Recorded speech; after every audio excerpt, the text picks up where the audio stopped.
My name's Gary Jibilian. I play the NS stick, and you're watching Innerviewworld.com.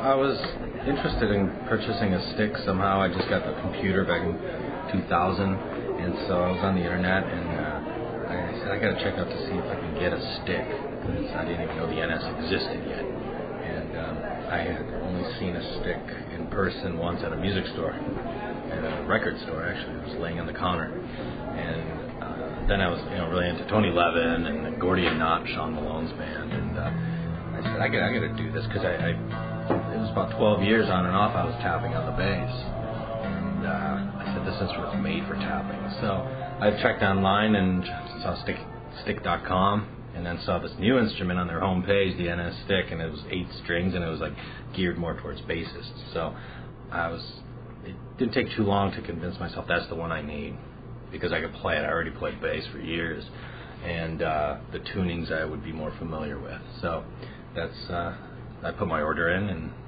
received it 8 months later, about, and that's it. What was the learning curve like? It was pretty easy for me. I was playing bass for years, 5-string bass. I moved up from 4 to 5, and pretty comfortable all over the neck on the 5. So the tapping, the action is just ideal. Now it's like I go to tap on a bass, the action seems like this high, It's like, how do I tap on this thing? It's hard. So the NS stick was just, I knew it would be easier and more fluid.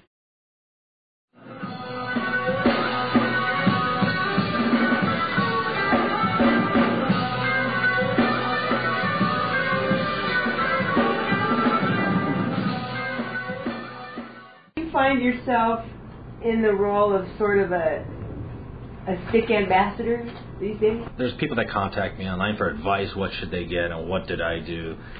So it's kind of like a mini interview that I have to give online, and it's almost like I could have a set thing that I could just copy and paste of the answers, because it's always usually pretty much the same. That they ask me, what's the differences, and what's this, and what made you get the NS and compared to this stick, and just being a bass player and stuff. So yeah, there's people that contact me from around the world, and ask my advice, and I did pretty well with the shows, and Detroit made a pretty good name for myself. Opened up for some pretty big names: Bill Bruford's Earthworks, Cab, Tony Levin Band, California Guitar Trio, Buckethead, Ozark Tentacles, Daryl Sturmer.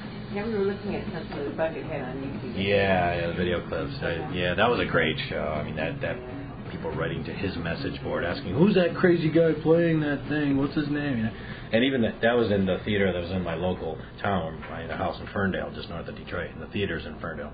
So these people thought I was on tour with him opening up. They didn't even know I was local. And one guy, he's like, where are you from? I'm like, Ferndale. And they're like, yeah, That's sweet. Yeah. Now, what does the NS stand for, by the way? Ned Steinberger, co-designer of the instrument. What lies ahead for you and the stick?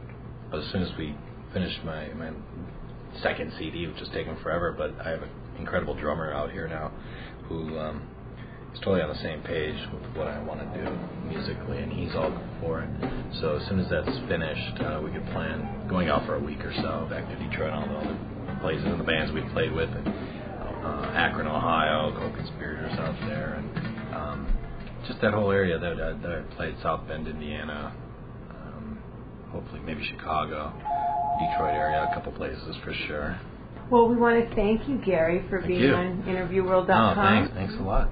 You're Appreciate welcome. it. Thank you. Take care.